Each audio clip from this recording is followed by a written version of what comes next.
tardes. Soy Celia García Valdivieso, maestra en Administración y Políticas Públicas, licenciada en Derecho, abogada postulante y defensora de derechos humanos. Y pues me da mucho gusto estar con ustedes en esta tarde y seguir con las reflexiones que hemos estado realizando en torno a los derechos de las mujeres. El día de hoy nos toca reflexionar sobre un tema que estoy segura que es de mucho interés para cada una por el espacio en el que ustedes se encuentran. Se llama Nuestro derecho a la participación política. Y bueno, pues espero que sea de su interés, que pueda dejar algunos elementos de reflexión para que se siga profundizando en este tema.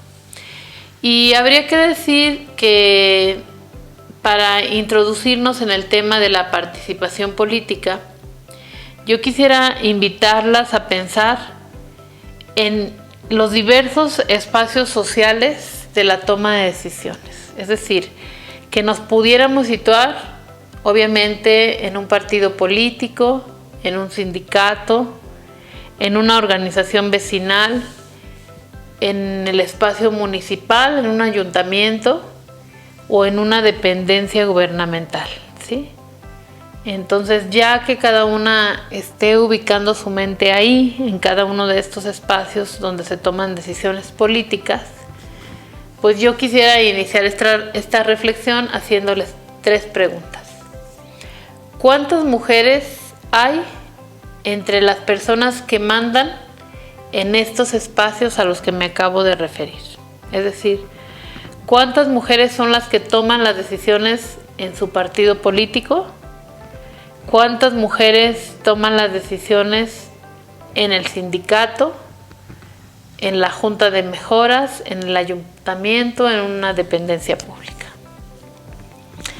¿Cuántas mujeres hay entre las personas que participan pero no tienen ningún poder de decisión? Por ejemplo, ¿cuántas mujeres hay en un partido político pero no son las que deciden, sino las que participan? ¿Sí? Hay que pensar cuántas mujeres estamos en esta situación y quiénes de estas mujeres están en ambos grupos, toman decisiones y están también en el quehacer de cada día de la organización en la que ustedes se encuentran pensando. Y me parece relevante que recordemos a las mujeres de un partido político, que son las que militan, las que hacen la comida cuando hay un evento, ¿no? ¿Quiénes consiguen los votos? Los hombres, las mujeres, ¿cómo se organizan para conseguir? ¿Quiénes hacen rifas? ¿Quiénes son candidatas o candidatos? ¿Quiénes son funcionarias en un último momento? ¿Y quiénes manejan recursos económicos dentro del partido político y del partido político, ¿no? ¿Y cómo manejan estos recursos? Y si ustedes se fijan, podríamos construir con las respuestas que ustedes seguramente están pensando, podríamos construir una pirámide en donde la parte más angosta de la pirámide están las mujeres que mandan y que toman decisiones. Son poquitas, ¿sí? Luego la pirámide se hace un poquito más ancha y están las mujeres que ayudan a mandar, ya sea a otras mujeres o a otros hombres, ¿sí? Las que hacen la chamba mental, las que coordinan, las que organizan, ¿sí? Las que ayudan a mandar. Y después la pirámide llega a su espacio más ancho y en esa pirámide vamos a encontrar a las que participan pero casi no mandan, ¿sí? Hay un grupo grande de mujeres que participan pero casi no mandan.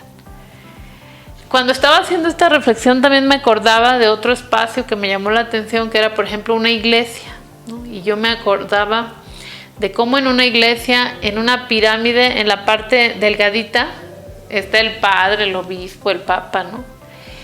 Y más abajo están los grupos parroquiales y ya hay ahí quien ayuda a mandar, ¿no? Pero ¿cuántas mujeres van a misa, a una peregrinación, a rezar el rosario? Muchísimas, ¿no? Pero no son las que mandan, no son las que toman las decisiones.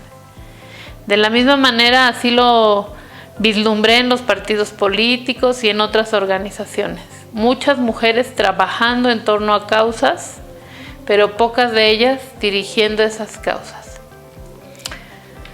Entonces yo haría una siguiente pregunta.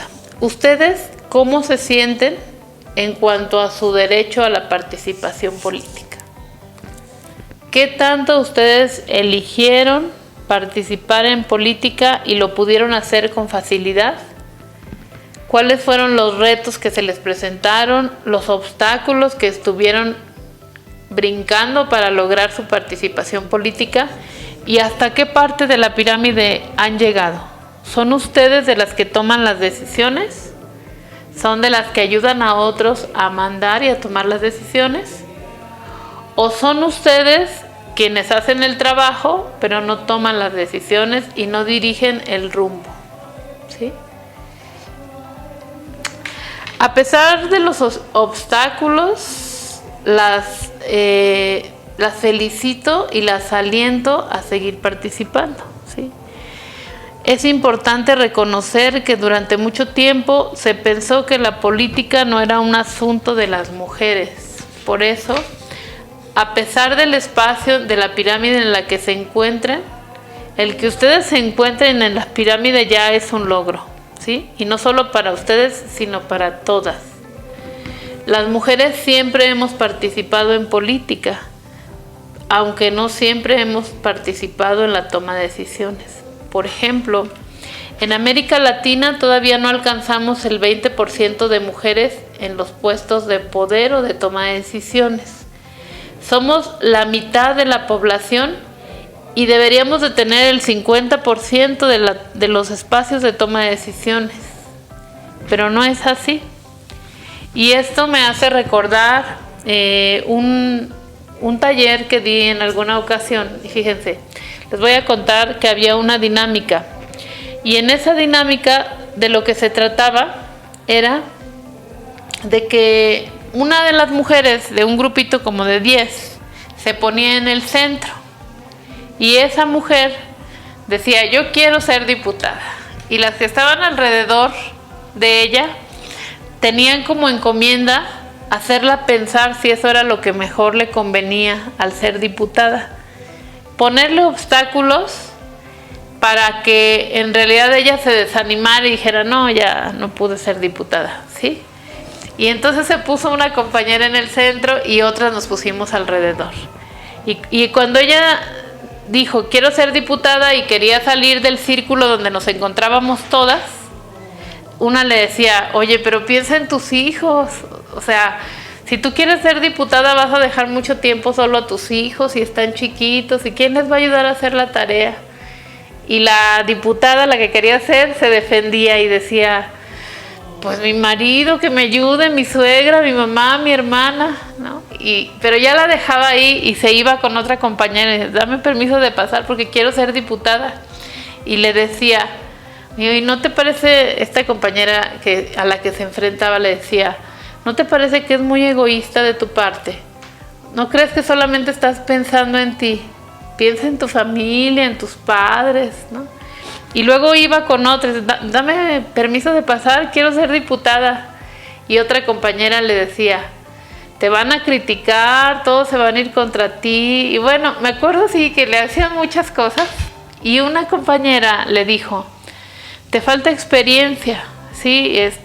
Síguete preparando, sigue estudiando mucho. Un día vas a poder serlo, pero ahorita espérate, todavía no tienes la experiencia. Y pues esto que fue un juego, fue una dinámica de un taller, me hace recordar en mucho lo que vivimos en la vida real las mujeres cuando queremos tomar una decisión de salirnos del espacio privado y participar en el espacio público, por ejemplo, en el espacio político, ¿no? Y en ese sentido es en el que tenemos que hacer esta reflexión que estamos construyendo de qué obstáculos logramos ya saltar algunas de nosotras, ¿sí? Algunas lo saltamos, pero nos sigue dando mucha culpa o mucho dolor el haber dejado ciertas cosas, ¿no? O en nuestra casa nos lo siguen recriminando, ¿no? Seguimos siendo las malas, las egoístas, las que solo pensamos en nosotras. Y bueno, pues esto es algo terrible porque es un peso con el que vamos cargando, además del peso político, que también no es tan sencillo y al cual vamos a llegar en un momento a reflexionar. Entonces es importante reconocer que toda esta manera de tratar a las mujeres en cuanto a la participación política tiene su origen en la idea de que nuestros cuerpos y mentes están hechos exclusivamente para tener hijos y para estar en casa y cuidar de la casa. No participar en política, no fuimos hechas las mujeres para ello. Esa es una idea. Se pensaba que las mujeres éramos naturalmente inferiores que los hombres. Hubo quienes llegaron a plantear que teníamos una configuración cerebral que nos hacía apasionadas y sentimentales, pero no inteligentes. Y eso generó nuestra exclusión de los espacios políticos, ¿no? Y al excluirnos de los espacios políticos, pues nos excluyeron de la toma de decisiones y nos excluyeron también de la creación del mundo. Porque ¿quién ha hecho, por ejemplo, la ley? Pues en su mayoría hombres. ¿Y cómo pueden los hombres, por ejemplo, legislar sobre temas que a las mujeres nos afectan mucho? Pues tienen una vaga idea, pero no lo han vivido, ¿no? Entonces falta en la legislación pues la percepción que tenemos las mujeres del mundo, de la vida, de las relaciones humanas, ¿no?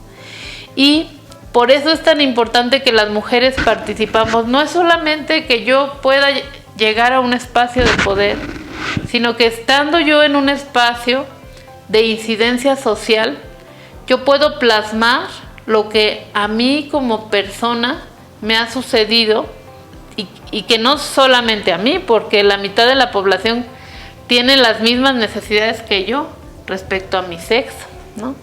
Y entonces es muy importante por eso favorecer la participación de las mujeres en los espacios democráticos. Y para que eso suceda se requieren 3 elementos. Eliminar la discriminación. De esto hemos hablado en otras sesiones, ¿sí? La discriminación es considerarnos inferiores por un prejuicio. Entonces hay que eliminar la discriminación para que podamos participar. 2, el respeto a la diversidad. Entender que habemos muchas personas con múltiples experiencias que podemos aportar al mundo. Y 3, una participación plena y efectiva, que sea real, ¿sí? Que nos inviten a colaborar en un proyecto, pero que también nos permitan construir el proyecto en el que vamos a colaborar. Es decir, las mujeres no somos solamente grandes seguidoras de liderazgos y grandes aportadoras de trabajo en liderazgos importantes. También somos liderazgos que pueden ser colaborativos con otros liderazgos y de los cuales podemos esperar colaboración por otros hombres y por otras mujeres, ¿sí? Fíjense, ¿esto por qué lo digo? Porque en muchos casos hay muchas mujeres trabajando por proyectos políticos de hombres o de otras personas. Recientemente acaban de pasar unas elecciones en San Luis Potosí y una amiga mía, empresaria, me comentaba: oye amiga, ¿qué crees? Estoy muy preocupada porque me llamaron de un partido político y me dijeron que me invitaban a ser candidata porque no tenían candidatas suficientes, ¿sí? El tema de la paridad ha obligado a los partidos políticos a sacar mujeres de donde pueden, ¿no? Y entonces pues ella es empresaria y les convenía económicamente que ella entrara a ese proyecto, ¿no? Pero mi amiga pues jamás le ha interesado la política, ni tenía intenciones de entrar a un partido político, ni de ser candidata. Pero cuando platicó con esas personas que se lo proponen, le dijeron: es la oportunidad de tu vida, ¿no? A partir de aquí puedes generar muchos negocios y muchas cosas. Y entonces ella se cuestionaba, ¿deberé de participar? Es que me dijeron que si no aprovecho esta oportunidad, en mi vida no tendré otra oportunidad igual, ¿no? Y cuando ella me lo contó, estaba realmente angustiada porque se estaba cuestionando si el no participar era perder una gran oportunidad de la vida. Y yo le hice una pregunta y le dije, a ver, amiga, ¿el proyecto al que te están invitando te interesa? Y ella dijo, no, pues es que la verdad no, ni siquiera lo conozco bien. Entonces, ¿por qué vas a participar? ¿Por qué si no es tu proyecto? ¿No? Entonces, efectivamente hay grandes oportunidades en la vida, pero no todas las grandes oportunidades de la vida las tenemos que tomar nosotras, ¿sí? Y a veces el tomar oportunidades que no son nuestro proyecto nos hace perder el tiempo y perder el camino hacia el que nos estamos dirigiendo. Entonces es muy importante que nosotras reflexionemos respecto de los proyectos en los que estamos participando, si a nosotras nos convienen o por qué lo estamos haciendo, por qué participamos con un candidato, por qué participamos en una campaña política. ¿Será porque a nosotros nos impacta para bien? ¿O nos enferma, o nos estresa, o no nos genera ningún bienestar? Entonces, eso es algo muy importante que tenemos que preguntarnos. Y bueno, en el tema de las mujeres, pues las mujeres necesitamos que exista democracia. ¿Qué es la democracia? Que haya relaciones armónicas basadas en la igualdad y en el respeto de los derechos de cada persona sin importar su sexo, ¿sí?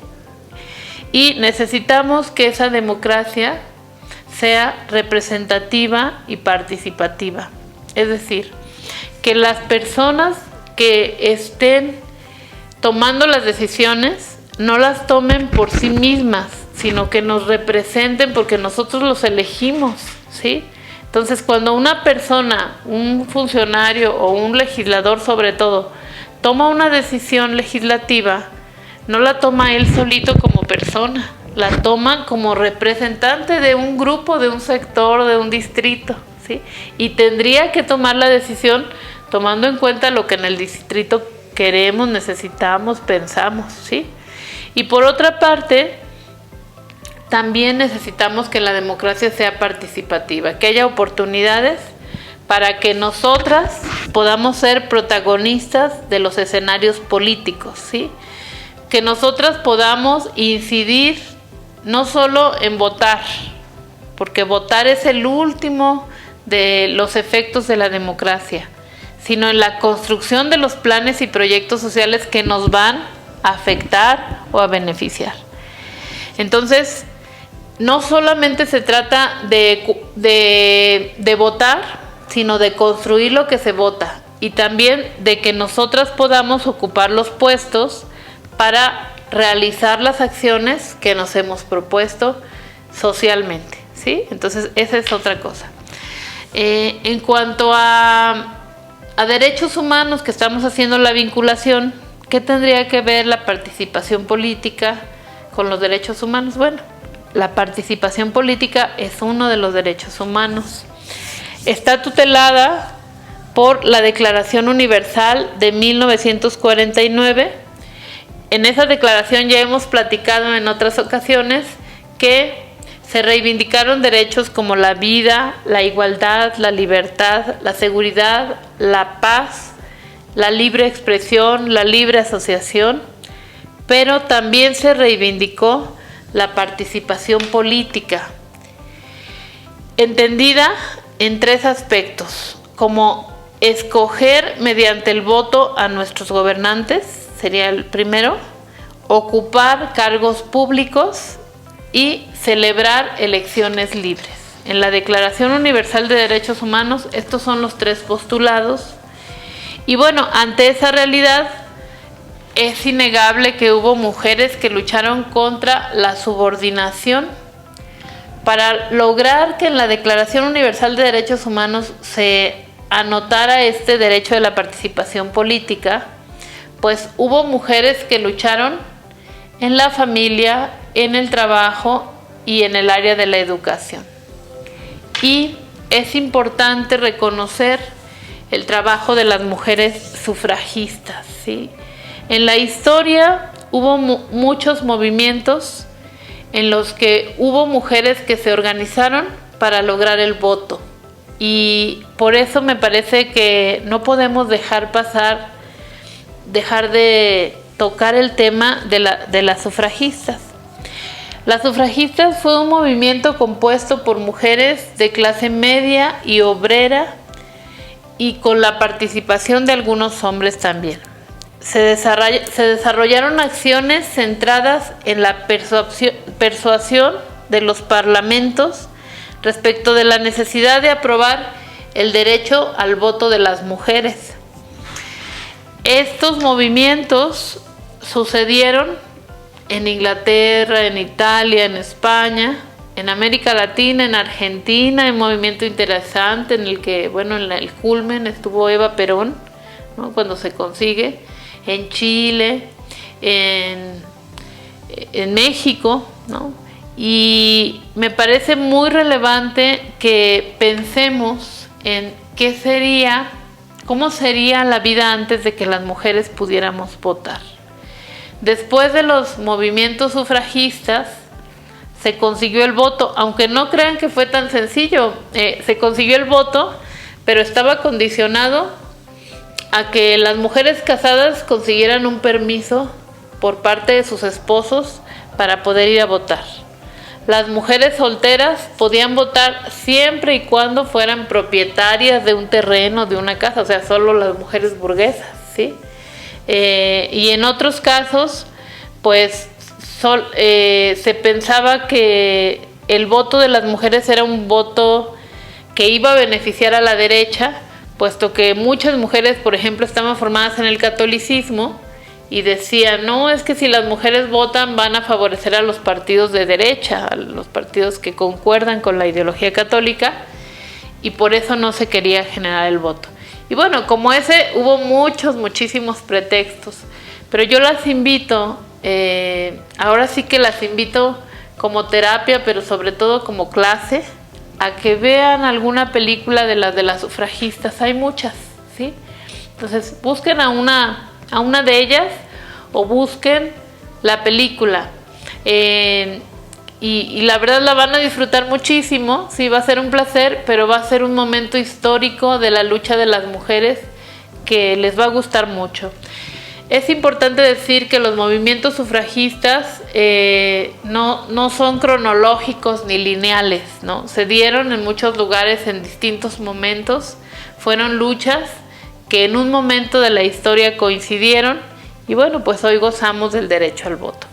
Yo preparé un pedacito de un video que está en YouTube para que ustedes puedan conocer ese fragmento histórico tan importante de las mujeres buscando sus derechos políticos, su participación política.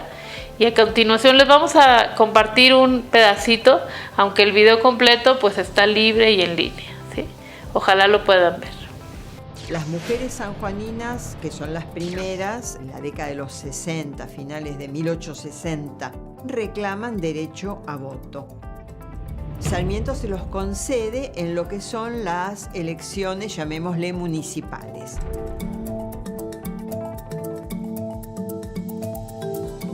Lo reclaman en otras provincias, se le accede a algunas mujeres, pero no a todas, a aquellas que se consideran, comillas, excepciones, pero no se le da, como decían en aquel momento, al sexo.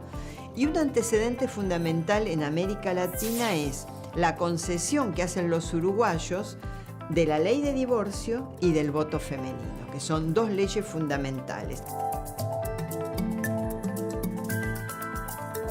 Entonces los movimientos bogaban, pero fuertemente por el derecho al voto y fuertemente por la ley de divorcio vincular.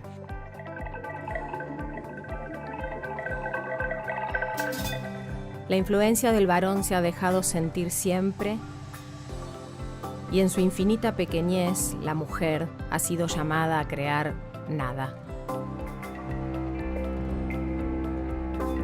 Esa vida de indiferencia y abandono ha obligado a la mujer a ver y a sufrir el dolor de sus congéneres con una estoicidad rayana en la inconsciencia. Mientras que el hombre piensa, estudia y trabaja y jamás siente saciedad del saber, ¿por qué la mujer se detiene? ¿Por qué la mujer se detiene? De ninguna manera debe admitir esto.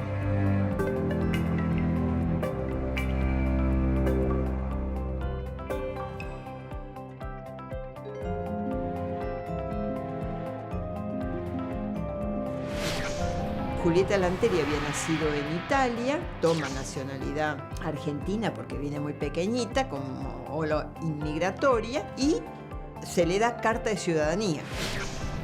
Entonces ella, con una carta de ciudadanía, fuerza la votación.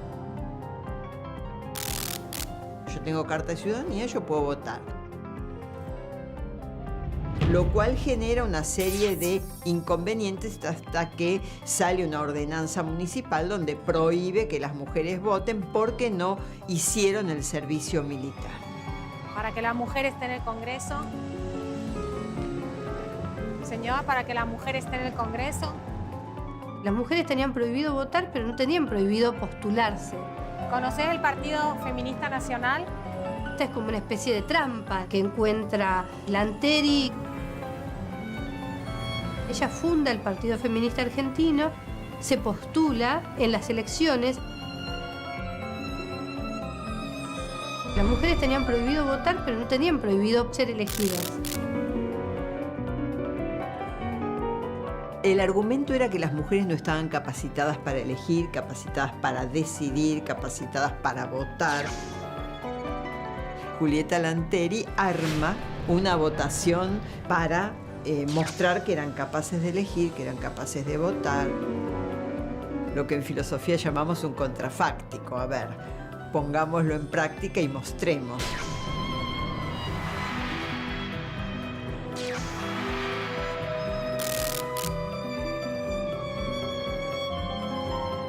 Ahora llamaríamos una performance, es decir, hicieron la performance de esto es una urna, esto es una votación, esta es la capacidad de las mujeres de elegir y de seleccionar y de decidir.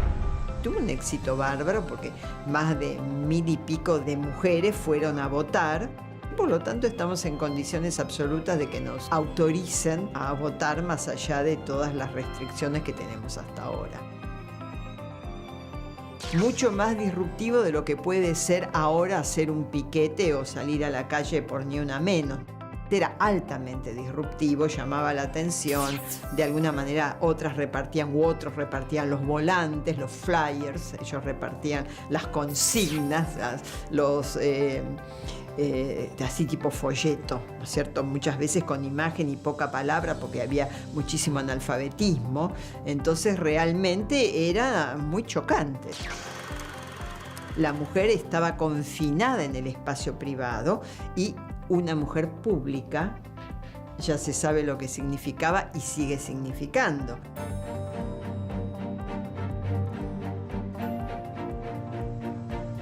Yo, Julieta Lanteri, declaro que mis actos son una afirmación de mi conciencia. Y es por esto que lucharé en el movimiento feminista hasta conseguir los derechos civiles y políticos para todas las mujeres. Espero que les haya parecido interesante y que me hagan caso. Dense un tiempo de ver esta película de las sufragistas. Hay varias versiones, así que busquen una que les agrade, o de un personaje de las sufragistas, y sé que va a ser muy bueno para ustedes y para las amigas o hermanas o hijas con quienes lo puedan ver. Para continuar esta reflexión tendríamos que decir que en los últimos 30 años la participación de las mujeres latinoamericanas en diversos escenarios políticos ha sido muy notable. Ha habido importantes aportaciones de gran relevancia en los procesos de transición democrática, porque nuestros países en América Latina transitaron de gobiernos autoritarios a gobiernos democráticos, ¿no? Bueno, es un decir. Y entonces, pues en estas luchas han participado muchas mujeres que han planteado la necesidad de la democracia y de ser consideradas en igualdad para la toma de decisiones públicas. El fortalecimiento de la democracia requiere la eliminación de la discriminación, como lo hemos dicho, el respeto a la diversidad y la participación plena y efectiva de las mujeres. Bueno, entonces en la Declaración Universal de los Derechos Humanos se retoman los derechos políticos de las mujeres, pero hay otros instrumentos en los que también se habla de la participación política de las mujeres. Y como este es un curso que tiene como finalidad dar a conocer derechos de las mujeres, es importante que sepamos cuáles son los instrumentos internacionales que tutelan nuestro derecho a la participación política. Uno de ellos es la Convención Interamericana sobre la Concesión de los Derechos Civiles de la Mujer. Es un instrumento de 1948. Igual que la Convención Interamericana sobre la Concesión de los Derechos Políticos de las Mujeres. Son del mismo tiempo estas dos convenciones. Luego también está la Convención de la ONU sobre la Concesión de los Derechos Civiles de las Mujeres de 1952 y está la Convención sobre la Eliminación de todas las formas de discriminación contra la mujer, junto con el Pacto Internacional de Derechos Civiles y Políticos de las Mujeres en 1979 y en 1960. Entonces, ¿qué dicen estos instrumentos? Miren, esencialmente dicen esto: los Estados partes tomarán todas las medidas apropiadas para la eliminación de la discriminación contra la mujer en la vida política y pública del país y garantizarán a las mujeres en igualdad de condiciones y de derechos. 1. Votar y ser elegibles en las elecciones públicas. 2. Participar en la formulación y ejecución de políticas gubernamentales. 3. Ocupar cargos públicos en todas las instancias gubernamentales. 4. Participar en organizaciones y asociaciones no gubernamentales que se ocupen de la vida pública y política del país. ¿Qué dice la Declaración y el Programa de Acción de la Conferencia de Derechos Humanos de Naciones Unidas? Miren, dice: la plena participación de la mujer en igualdad de oportunidades en la vida política, civil, económica, social y cultural, y la erradicación de todas las formas de discriminación basada en el sexo son objetivos prioritarios de la comunidad internacional. También está la plataforma de acción de la Cuarta Conferencia Mundial de las Naciones Unidas, y en este objetivo estratégico G, las mujeres en el ejercicio del poder y la adopción de decisiones. Este objetivo señala que los países miembros tienen la obligación de garantizar a las mujeres igualdad de acceso y la plena participación en las estructuras de poder y en la toma de decisiones. Aumentar la capacidad de las mujeres de participar en las tomas de decisiones de nivel directivo. Y por último cito los objetivos del desarrollo del milenio, igual de Naciones Unidas, y en el objetivo número 3, que es estos objetivos son muy importantes porque son orientadores para los gobiernos, hacia dónde estamos caminando todos los países en el mundo. Bueno, dice el objetivo 3, promover la igualdad entre los géneros y el empoderamiento de la mujer. Un elemento clave para la potenciación de la mujer es el ejercicio del poder de decisión en pie de igualdad con el hombre en los campos que afectan a su vida, desde la familia hasta los parlamentos nacionales. Aunque la representación de la mujer en los parlamentos nacionales ha ido aumentando a ritmo estable desde 1990, las mujeres siguen ocupando tan solo el 16% de los escaños de todo el mundo. Imagínense. O sea, del 100% de lugares, las mujeres solamente ocupamos 16 en los parlamentos. Entonces, es importante reflexionar que en México hemos caminado en torno a la paridad, ¿sí?, que se llama. Pero, ¿qué es la paridad?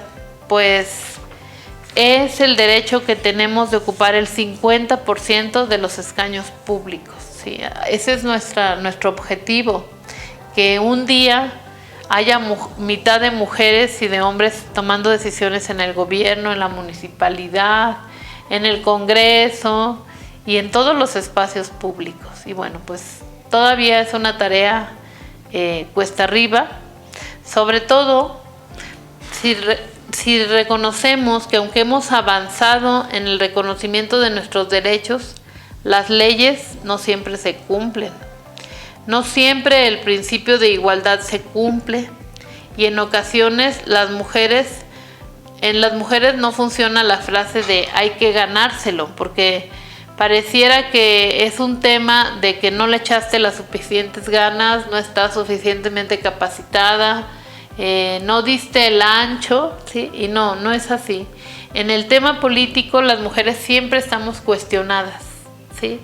Y aquí sí empieza el cambio desde el lenguaje. Imagínense cómo podíamos las mujeres ser presidentas municipales si no existía en la ley el concepto de presidenta, solamente de presidente.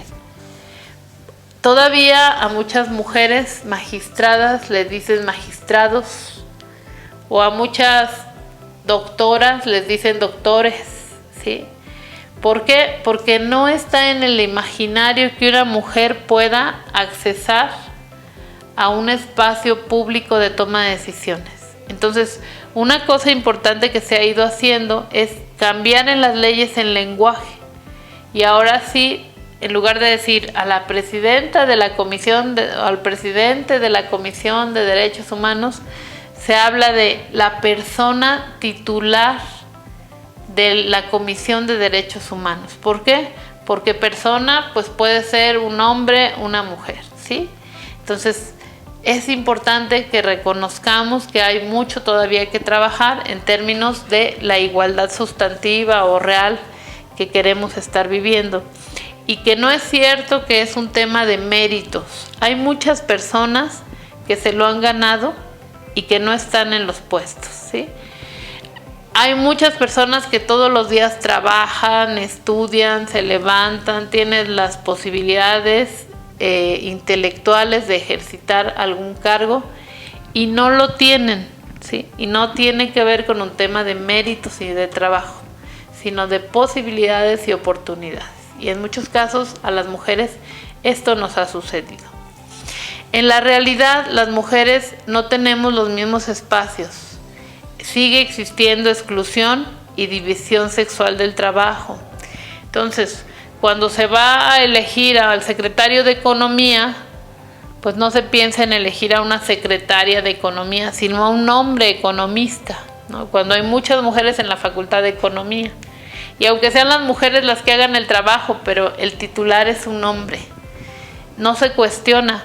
Pero cuando llega una secretaria de Economía, ¿cuáles son los comentarios? ¿Cómo fue que llegó? ¿De quién será amiga? ¿Amante de quién? ¿No? A ver si puede con el puesto. Los compañeros ahí le empiezan a poner pruebas a ver si es cierto que es buena, ¿no? Y eso sucede en todos los escaños. Entonces, es un cuestionamiento terrible para las mujeres que llegan a acceder a algún puesto público. Ahora, las leyes han cambiado, pero las costumbres, los valores y las prácticas sexistas continúan siendo fuentes de desigualdad y de discriminación contra las mujeres. Y esto, ¿por qué lo digo? Porque mientras no cambie nuestra cultura, va a ser muy difícil que, aunque las leyes estén cambiando, cambie la vida real, ¿sí? Si seguimos haciendo chistes sexistas, si seguimos diciendo, no, pues es mujer, no le voy a hacer caso, a mí ninguna mujer me va a mandar, ¿no? Todo esto se va a dificultar mucho más. Fíjense, entonces este tema de la participación política no solamente es un tema social, no solamente es un tema que se pueda corregir en el ámbito público, se tiene que corregir desde el ámbito interno de las familias. Les voy a señalar algunas cosas que siguen afectando la participación política de las mujeres. Y ustedes váyanlas palomeando, digan si es cierto o no es cierto. Una, la doble carga laboral que atendemos las mujeres como trabajadoras dentro y fuera de la casa ha hecho que sea restringida nuestra disponibilidad y competitividad política. ¿Sí? Tenemos demasiado trabajo como para meternos en otra cosa.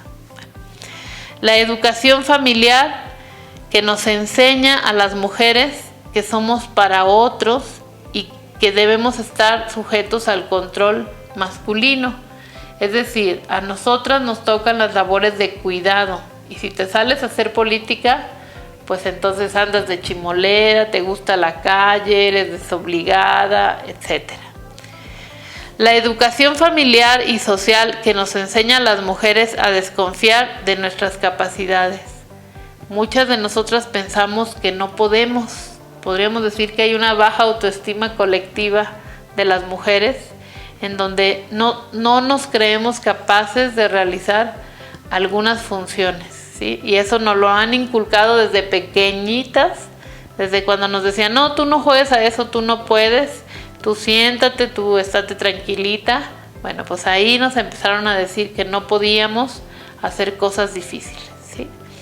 Nuestro miedo a que nos consideren ambiciosas, egoístas, si queremos sugerir que queremos tener éxito o queremos ser figuras públicas, ¿no? Entonces eres vanidosa, eres orgullosa, eres poco humilde, soberbia, ¿no? Porque tienes ganas de triunfar en el ámbito político. La educación familiar que nos enseña que nuestro éxito está en el ámbito familiar y en cumplir con nuestro papel como madres y esposas. Sigue habiendo este cuestionamiento de, híjole, pobrecita, no tiene hijos, híjole, pobrecita, la dejó su marido, ¿no? Cuando dicen, ay, hasta que me dejó un rato, no, bueno. Pero más bien, en este sentido que se los digo, o sea, siguen viendo a las mujeres como una parte del todo, ¿no? Nosotras somos completas hasta que tenemos hijo, marido, etcétera. Entonces, pues mejor etcétera, ¿no? Bueno, luego, negarnos a aceptar cargos o puestos de liderazgo por no querer o no poder enfrentar las presiones de la triple jornada de trabajo y el rechazo que tienen las personas que nos rodean a las mujeres de poder. Cuando una mujer es muy poderosa o se presenta como una mujer poderosa, no es bien recibida en cualquier espacio, incomoda, ¿sí? Cuestiona a otras y a otros. Y entonces, pues a veces hay mujeres muy poderosas, pero que no pueden generar relaciones afectivas o otras cuestiones, y ese es otro miedo que les da a muchas mujeres. Miedo o aversión al poder político por considerarlo sucio, inalcanzable, ajeno y amenazante. No, yo cómo voy a hacer política si tengo mucho prestigio, ¿no? O sea, pues es algo, me van a decir que soy corrupta. Bueno, pero si no lo eres, pues puedes defenderte, ¿no? Pero ni siquiera queremos que vayan a pensar que también somos corruptas. Dificultad para la obtención de recursos para impulsar nuestras propias candidaturas. Cuando una mujer es candidata en los partidos políticos, esto sucede en todos, sucede en todos, no le llegan los recursos para la campaña. ¿Por qué? ¿Quién sabe?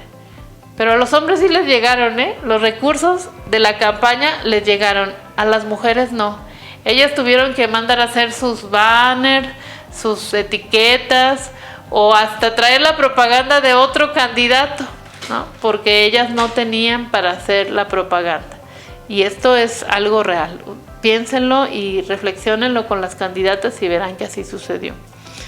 El sentimiento de culpabilidad que nos invade cuando nos vemos obligadas a delegar parte del trabajo doméstico y familiar, y que muchas veces otras personas de la propia familia nos acusan de tener abandonada la familia por andar en política. Y yo creo que a todas nos ha pasado eso, ¿no? Que, bueno, sentimos una culpa terrible de haber dejado a los niños solos. Y en cuanto se acaba, yo ya me quiero ir porque están los niños solos o no planché. Cuando los hombres se van a querer ir de una reunión política porque está la ropa sin planchar o los trastes sin lavar, ¿no? Eso no sucede, nada más nos sucede a nosotras. ¿Y por qué? Pues porque tenemos un chip integrado, es la educación, es la formación que desde chicas nos han señalado, y que en el mejor de los casos, los que tenemos muchas posibilidades, pues vamos logrando poco a poco quitárnoslas, esas presiones, pero nunca dejan de estar, o sea, nunca dejan de estar del todo. Y por otra parte, a veces es cansadísimo porque tenemos que asumir todo, o sea, aparte de coordinar todas las acciones de la casa, también hay que hacer el discurso y hay que irse a peinar y hay que cumplir con todo lo que nos plantea estar en el espacio público. Y en ese mismo sentido tendríamos que decir que estas cuestiones que ahorita comenté pues tienen que ver con lo interno de nuestras familias, pero también hay una estructura social que nos condiciona a no participar. Y esta estructura social, que obviamente surge de las creencias familiares, pues tiene que ver con la desvalorización de nuestra capacidad de mando y de nuestras contribuciones en la vida política, como resultado de creencia de que eso no es cosa de mujeres, ¿sí? Por ejemplo, una candidata en Aquismón, en la Huasteca, me comentaba en una ocasión que para ella era muy difícil ser candidata porque cuando entraba a los espacios comunales o a los espacios ejidales, pues había esta idea de cómo va a venir una mujer a mandarnos a nosotros. Entonces, ¿cómo va a ser presidenta municipal si es mujer? Y a nosotros las mujeres no nos mandan, ¿no? Entonces, qué difícil ganarle a la cultura, ¿no? En esos espacios. Existe una falta de educación formal que promueva la igualdad entre las mujeres y los hombres y que nos haga sentirnos en igualdad de condiciones. Los mensajes de los medios de comunicación siguen cosificando a las mujeres. Si ustedes recuerdan, todavía en un debate presidencial reciente, había unas edecanes guapísimas, ¿no? Arregladísimas, y se sigue cosificando a las mujeres. Es decir, los candidatos, los que piensan, los que aportan ideas, son hombres. Las que hacen que se vea bonito aquello son mujeres. No es así, no es justo que nos traten de esta manera porque nos están cosificando, ¿sí?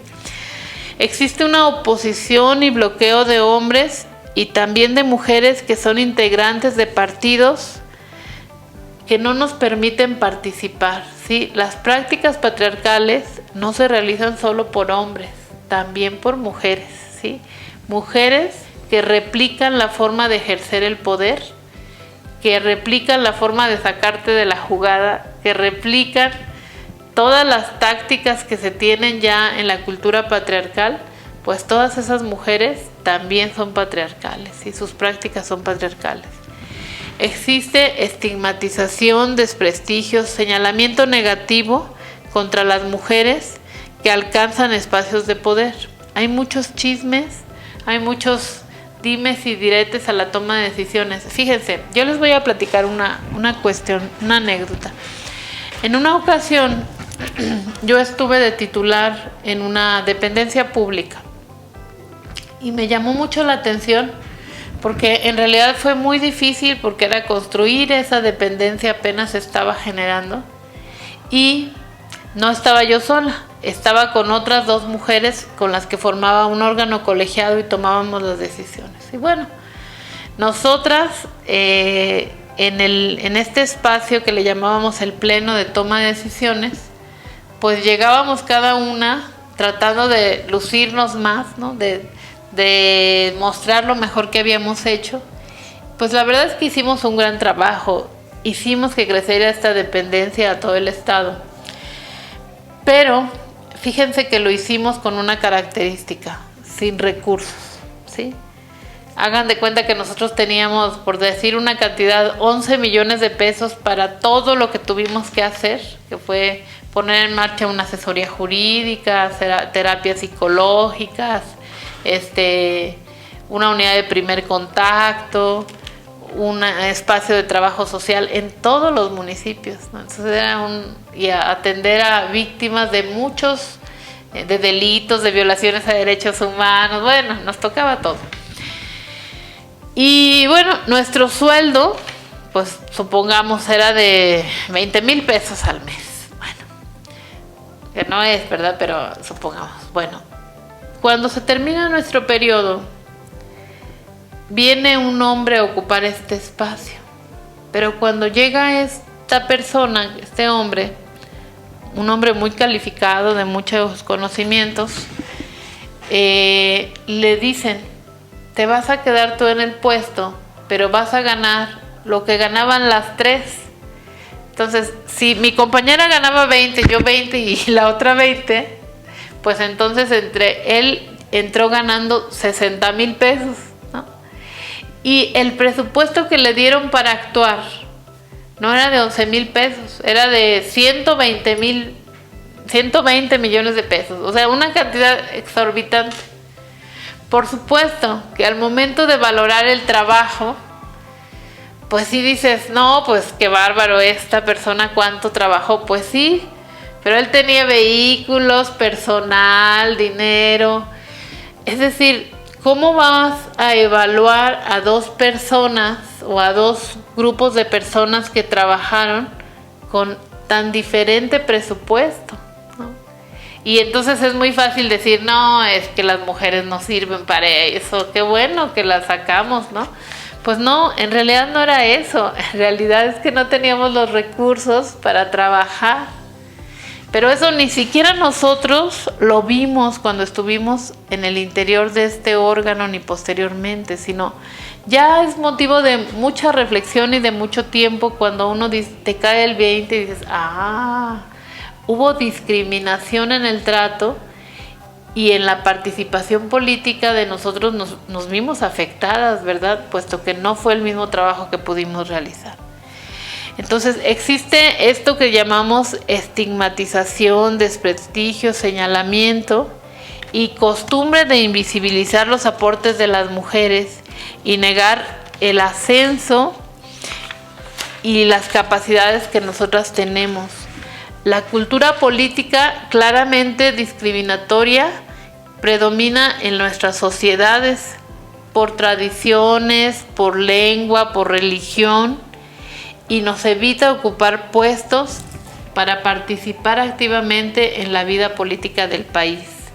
Existen oposiciones y resistencias a aceptar y a poner en práctica las cuotas de participación política. Yo no sé si ustedes recuerden aquel episodio triste de la historia en donde se obligó a los partidos políticos a registrar a mujeres como candidatas, y lo que sucedió fue que pusieron suplentes hombres, y entonces cuando ya ganaron las mujeres les pidieron que renunciaran para que todos los suplentes ocuparan sus curules. ¿Y qué sucedió? Pues que quedaron puros hombres en esa legislatura. Eso, que es un episodio histórico en México conocido como las Juanitas. Todas estas mujeres que se prestaron para formar parte de estas planillas en donde ellas eran las cabezas, pero en realidad no fue así. Ellas más bien solamente estaban ahí prestando su nombre. En cuanto ganaron, renunciaron para que entraran los hombres, ¿sí? Ahora, también existe una restricción en el interior de los partidos políticos en cuanto a los recursos para las campañas políticas.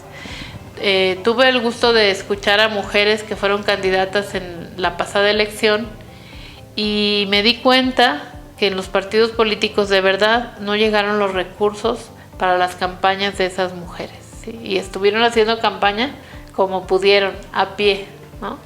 Y bueno, pues luego decir, no, pues las mujeres ni ganan, pues si no hacen campaña, ¿cómo ganan, no? A las mujeres se nos encarga de los temas suaves, como el de la infancia, la salud, el cuidado, el medio ambiente, y en muchos casos se espera que nos ocupemos de los asuntos de las mujeres. Entonces, pues si una mujer ganó, la van a poner en el Instituto de las Mujeres y ya, ¿no? Ese es su tema. No, las mujeres podemos estar en todos los espacios, en temas hidrológicos, en temas legales, en temas de ingeniería, de economía. Hay mujeres muy capacitadas para todos los temas. Por lo tanto, podríamos decir que falta acceso a los círculos de influencia en donde se toman las decisiones claves de la política. Y ahí, en esos espacios, es donde se hacen las alianzas entre los hombres del poder, ¿sí? Y que ya había comentado yo en una sesión que a esos espacios no siempre accedemos, porque son espacios como la cantina, como el vapor, como el club, en donde se juntan los hombres, toman decisiones, se piden favores, se piden consejo, pero las mujeres no estamos ahí, ¿sí? Y entonces estamos excluidas de esos espacios de toma de decisiones. Tenemos que luchar porque las decisiones se tomen en los espacios correctos y que seamos incluidas y seamos tomadas en cuenta. Bueno, todas estas realidades de las que yo les he estado hablando, pues obviamente afectan más pues a las mujeres indígenas, a las migrantes, a las mujeres afrodescendientes, que todavía están menos representadas que nosotros. Aunque hemos avanzado en el reconocimiento de nuestros derechos, las leyes no siempre se cumplen.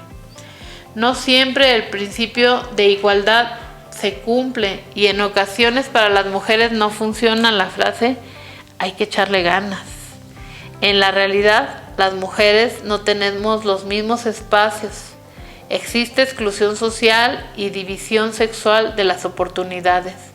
Las leyes han cambiado, pero las costumbres, los valores y las prácticas sexistas continúan siendo fuentes de desigualdad y de discriminación contra las mujeres. ¿Cuál es el resultado? Sigue habiendo muy pocas mujeres en los parlamentos, en las dependencias, en los partidos, en las organizaciones sociales. La razón no es que no haya mujeres capaces o esforzadas. Por ejemplo, en los partidos políticos, y esto sí lo quiero situar aquí, puesto que ustedes participan del espacio de un partido político, en los partidos políticos muy pocas mujeres llegan a ser parte de las boletas electorales, es decir, ser candidatas. Fíjense, yo me cuestionaba también en el caso de los partidos políticos cuando invitaron a esta amiga que les conté que es una empresaria prominente. Yo decía, ¿qué en ese partido político no habrá mujeres? ¿Qué en ese partido político no habrá mujeres que tienen años trabajando ahí en el partido y los hombres del partido deciden invitar a alguien de afuera del partido, ¿no? ¿Por qué? Pues porque no valoran a las mujeres de su partido, no las han preparado, no las consideran capaces, no tienen el dinero que esta otra persona sí tiene. Entonces, pero qué triste, pues que desde una decisión tomada por los hombres, ¿no?, se les deje fuera a muchas mujeres del partido que a lo mejor tienen posibilidades de hacer una campaña digna. Pocas mujeres forman parte de los órganos de decisión y conducción partidaria. Yo también les preguntaría, no sé cómo se organicen en su partido, pero ¿cuántas de ustedes forman parte de los órganos de decisión del partido, de la comisión que elige a los que van a ser candidatos, de los que hacen la educación en el partido político, la formación? ¿Quiénes? ¿Cuántas mujeres están en esos espacios? Las cuotas ideológicas y estatales no están realizadas con perspectiva de género. Los estatutos, por ejemplo, de los partidos políticos, ¿quiénes los hicieron? ¿Hombres o mujeres? Y entonces, ¿estará la perspectiva de género o de las mujeres en esos documentos fundantes de los partidos políticos?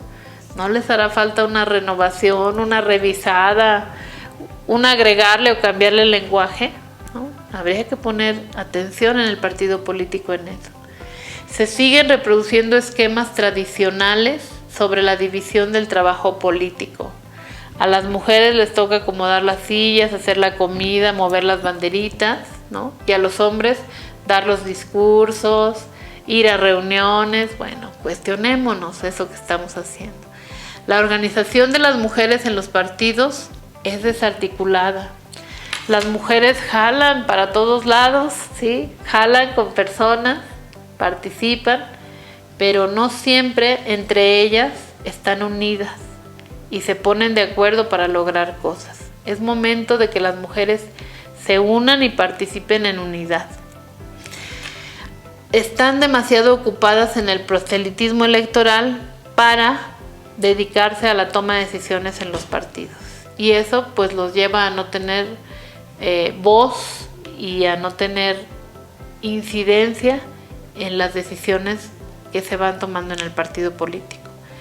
Se requieren en los partidos políticos 3 cosas: transformación, modernización y actualización.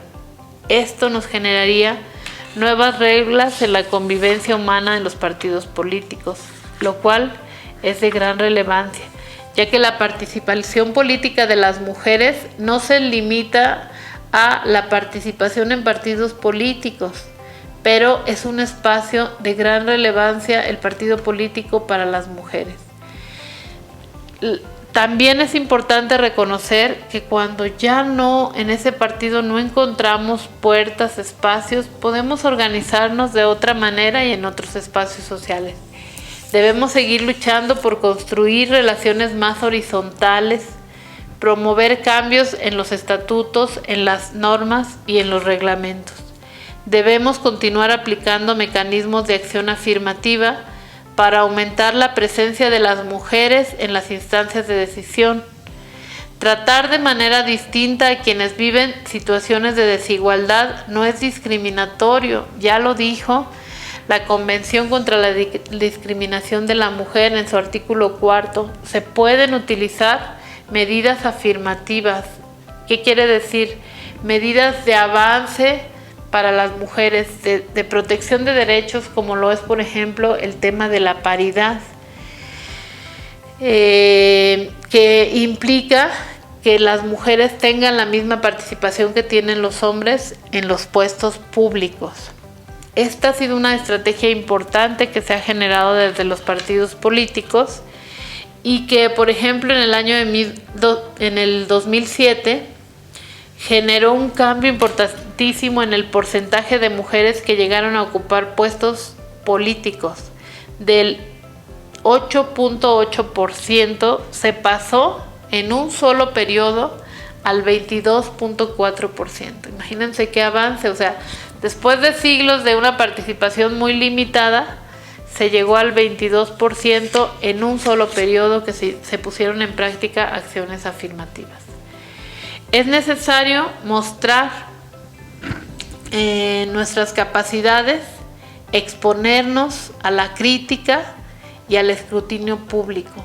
No podemos seguir actuando con miedo si queremos participar en la política. Tenemos que tomar decisiones que afecten a las colectividades y también asumir la responsabilidad de esas decisiones. Es muy importante que cuando las mujeres llegamos a los puestos de decisión sepamos que ya no somos las que estamos exigiendo en la calle, sino que ahora somos las que estamos obligadas a resolver. Por eso a mí siempre me ha cuestionado mucho, y se los comparto, el que las funcionarias públicas vayan a marchas, ¿sí? Se manifiesten. Dicen, es que es para estar cercanos a la gente. No, pero es que a ti te toca resolver, no ir a manifestarte, porque si tú te manifiestas, si eres la autoridad, ¿quién nos resuelve? ¿No? Entonces creo que tenemos que ser muy responsables en esa situación. Y también se requiere que tomemos la firme decisión de salir del espacio privado e incursionar en la esfera pública y política, como lo han hecho otras mujeres. Es un tema cansado, ¿sí? Es un tema de mucho desgaste, en este momento de la historia todavía es un tema de jornadas largas de trabajo que nos implican estudiar mucho en la noche, trabajar, organizarnos, pero cada vez más estamos abriendo la puerta a nuestras hijas, a nuestras hermanas, para que no les cueste el mismo trabajo que nos ha costado a nosotras, pero el mismo trabajo o mucho mayor trabajo que les costó a las sufragistas y a otras mujeres en la historia que lograron abrirnos las puertas a nosotras. Entonces, reconociendo la historia y sabiendo que somos protagonistas de la misma, tenemos que seguir trabajando porque la participación política de las mujeres sea una realidad. Fortalecer. Entonces, ¿cuál es la tarea que se queda a raíz de estas reflexiones? Bueno, la tarea es fortalecer nuestro liderazgo personal y contribuir a crear y fortalecer liderazgos colectivos, públicos y transformadores que son estrategias clave para apropiarnos del derecho a la participación y representación política. Tenemos que seguir trabajando el liderazgo de las mujeres, los derechos de las mujeres, porque a medida que nosotras creamos que tenemos algo que aportar al espacio público y que sepamos que es nuestro derecho aportarlo, esta sociedad va a recibir más de los dones y talentos de las mujeres. Creo que eso es lo que nos toca cuando participamos en política. Pues por el día de hoy ha sido todo. Espero esta reflexión les parezca interesante y les genere nuevas reflexiones y nuevas ideas para seguir trabajando en sus espacios políticos, sean cual sean los mismos. Muchas gracias y me dio mucho gusto compartir esta tarde con ustedes.